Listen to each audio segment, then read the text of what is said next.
Assalamualaikum warahmatullahi wabarakatuh.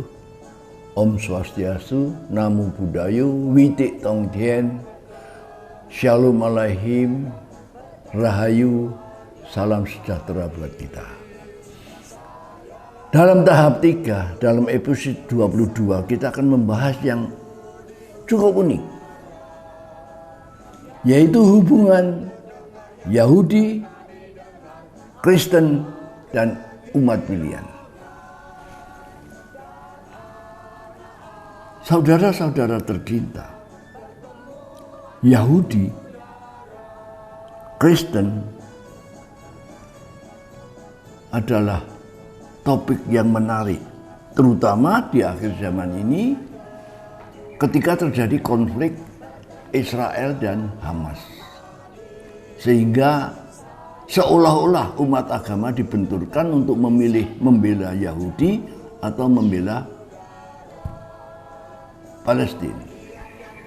Saya ingin menjelaskan hal ini supaya kita bisa berpikir sehat dan dengan akal sehat, dengan jujur melihat kebenaran Allah, kemanusiaan yang baik, dan hidup dengan benar secara adil, jujur, setia, dan rendah hati. Saya mendapat sebuah video di mana Rabbi Baruch Yaakov, pemimpin sinagog Yahudi Manado, dalam sebuah diskusi dengan para pemuka agama menjelaskan bahwa bangsa Yahudi menolak Yesus Kristus sebagai Mesias, dan karenanya menolak Injil Perjanjian Baru sebagai firman Allah. Jelas, ini benar. Pertanyaannya sekarang, apa hubungannya bangsa Yahudi sebagai bangsa pilihan dan Injil atau Alkitab sebagai firman Allah? Dalam sebuah diskusi dalam International Scholar Annual Trialogue (ISAT) tahun 2000 di Jakarta, di mana saya mewakili umat Kristen Indonesia, saya sempat bertanya kepada pemimpin diskusi pada sesi Yahudi, yaitu Rabbi Guto, Rabbi Michel, tentang Yesus Kristus. Saya bertanya, apa komentarnya? Orang Yahudi menjawab seperti yang dikatakan Rabbi Guto. Bangsa Yahudi menolak Yesus dan menghukum mereka, menghukum dia, karena Yesus berperilaku seperti Mesias. Padahal bangsa Yahudi, rabi-rabi Yahudi punya konsep lain, karena dia ingin Mesias yang memulihkan kemuliaan bangsa Yahudi, membangun kembali kerajaan Daud, dan bahkan sampai sekarang mimpi itu, keinginan itu, harapan itu masih ada di dalam rencana untuk membangun Bait Allah ketiga dengan menanti Mesias yang lain. Nah, bagaimana dengan kita umat Kristen? Umat Kristen adalah pengikut Yesus Kristus. Dalam Kisah 11 ayat 26 sampai 28. Mereka disebut orang Kristen di Antioquia. Mereka adalah orang-orang Yahudi yang menerima Mesias, Yesus. Jadi orang Kristen awal adalah orang-orang Yahudi, tapi mereka menerima Yesus. Di tengah-tengah bangsa Yahudi yang menolak Yesus. Jadi ini minoritas sekali. Dan mereka dianiaya karena bertentangan dengan mainstream.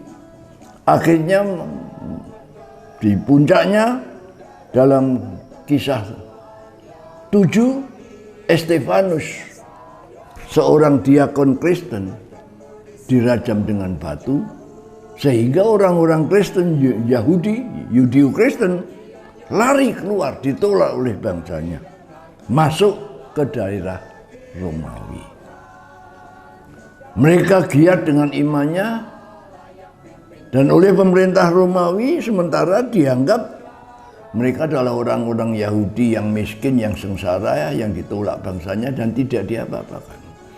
Tapi karena kedegilan bangsa Yahudi terus memberontak, dihancurkan oleh Jenderal Titus tahun 70 dan terus memberontak lagi dalam pemberontakan besar tahun 136, maka pemerintah Romawi melarang ada kegiatan agama di Yerusalem, melarang orang Yahudi beribadah di Yerusalem.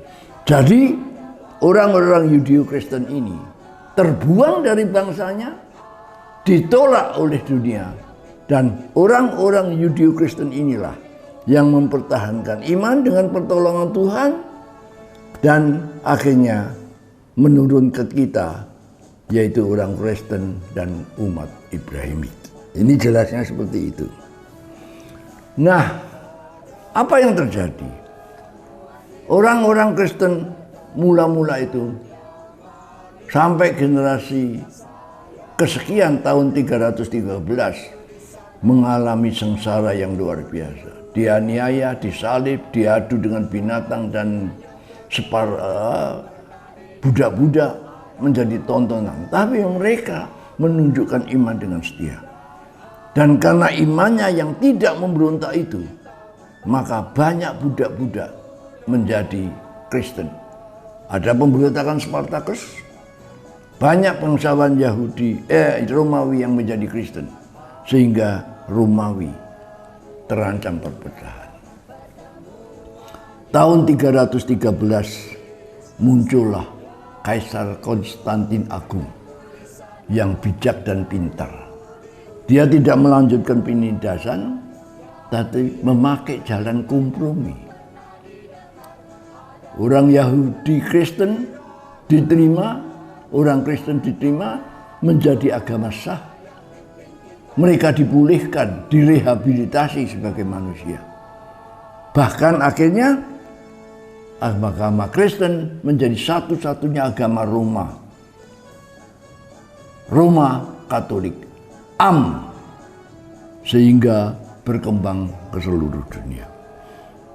Sejalan dengan sejarah, ketika Romawi mengalami kesulitan dan Kaisar Justinian abad ke-6 memberikan kuasa kepada Paus di Roma untuk menjadi kepala daerah di Roma Barat, maka muncullah kemudian negara agama Roma Katolik atau Vatikan sekarang ini.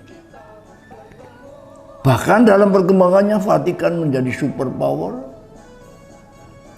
membagi dunia dalam penginjilan. Pernah saatnya di barat diberikan pada Portugal, di timur diberikan pada Spanyol. Terbalik, di timur diberikan pada Spanyol, di barat diberikan pada Portugal. Itu kita kenal dalam sejarah. Saudara-saudara kekasih, di samping kemuliaan dunia yang berkembang menjadi kemuliaan dunia dalam politik, maka ada sisi lain, sisi spiritual. Maka terjadilah kemerosotan iman orang-orang Kristen. Orang Kristen yang berakar dari monoteisme Yahudi bergeser menjadi monoteisme Helenistik Romawi yang sebenarnya adalah politeisme. Lahirlah teologi Trinitas dan terjadilah pertengkaran dimulai dengan Konsili Nisia 321 antara Arius yang monoteistik dengan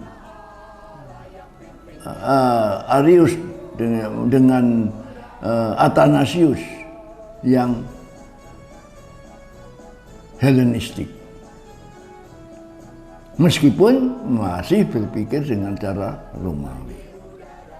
Inilah yang terjadi sekarang, sehingga suatu saat karena sebagai penguasa seperti dunia dikatakan, politik tends corrupt, absolute power korup absolutely. Maka gereja pun jadi korup dan terjadilah surat jual beli pengampunan dosa, lahirlah Protestan. Di samping itu sebelumnya juga ada perlawan terhadap Romawi, lahirlah Islam. Jadi kalau kita melihat Yahudi, Kristen, Islam, dan Katolik itu mengaku sebagai umat Ibrahimik, bersumber pada Alkitab yang sama, tetapi berbeda dalam penafsirannya. Terutama berbeda dalam hal Yesus Kristus.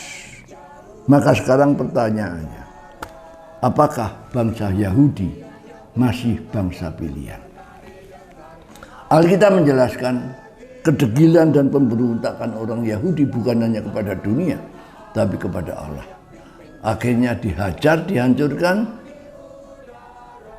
kerajaan Daud dihancurkan, dipecah jadi dua, Israel di Samaria dan Yehuda di Yerusalem, dihancurkan, dan akhirnya mereka, bait Allah yang dibangun Salom juga dihancurkan. Mereka menjadi bangsa yang tidak punya wilayah di tengah-tengah dunia. Allah masih memberi kesempatan, itulah kesempatan kedua buat orang Yahudi yang dinyatakan kepada Daniel di dalam Daniel 9 ayat 24-27. Yahudi sebagai keturunan Ibrahim diberi kesempatan untuk membuahkan perjanjian, yaitu lahirnya benih perempuan, orang saleh yang benar-benar taat dan jujur di hadapan Allah dan manusia, bebas egoisme seperti Ibrahim, untuk dipersembahkan kepada Allah. Tetapi kita sudah melihat, nanti kita akan belajar Daniel, Wahyu Daniel, bagaimana orang Yahudi menolak Yesus Kristus sebagai Mesias, menyalibkan dia. Dan penguasa dunia, orang Romawi, yang tahu Yesus tidak bersalah, cuci tangan, membiarkan Yesus disalib karena dia ingin mempertahankan kekuasaan. Dengan demikian, maka kita tahu bahwa Yahudi sebagai satu bangsa pilihan telah menolak tugas sejarahnya. Tetapi dari Yahudi yang gagal itu telah lahir Yahudi Kristen, orang-orang sisa dari Yahudi yang mempertahankan iman dan masuk ke dalam dunia. Mereka bertahan, dianiaya, imannya kuat, dipelihara oleh Allah, lahirlah Ibrahimi, umat pilihan. Ada di Yahudi, ada di Kristen, ada di Katolik, ada di Islam, bahkan ada di semua bangsa. Jadi sekarang bangsa Yahudi sebagai bangsa pilihan untuk melahirkan benih perempuan gagal, dan sekarang lahir umat pilihan yang ada di tiap bangsa. Artinya setiap orang dari bangsa apapun bisa memperoleh, ambil bagian dari waris Ibrahim, menjadi umat Ibrahimik dengan syarat dia mengasihi Allah yang satu. Itu dinyatakan oleh Yesus dalam Markus 12 ayat 29 sampai 31. 2, dia mengasihi Allah dan taat pada perintah Allah.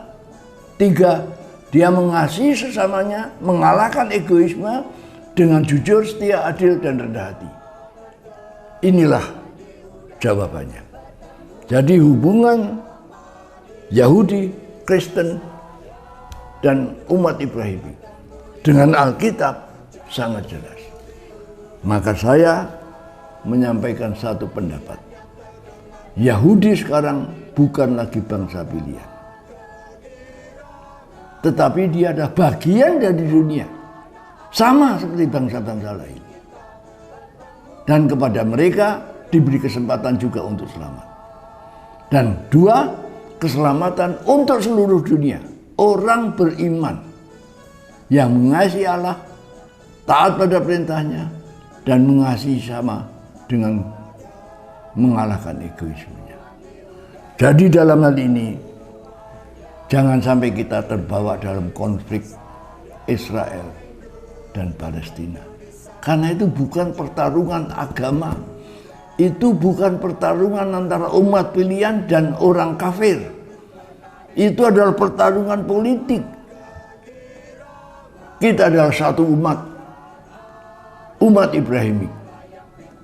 Yang punya kesempatan yang sama dan hak yang sama untuk memulih kemuliaan Allah dalam keselamatan. Asal kita, seperti yang Yesus katakan, mengasihi Allah yang satu itu. Dengan kejujuran, kesetiaan, keadilan, dan ketaatan. Dan mengasihi sesama seperti diri sendiri. Jadi dengan demikian masalah kita selesai.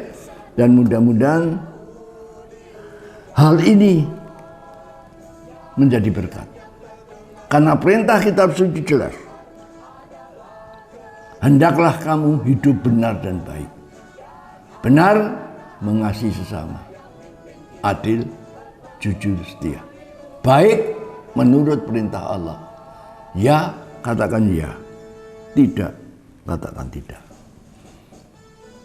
Semoga menjadi berkat dan kita akan ketemu lagi dalam pembahasan yang akan.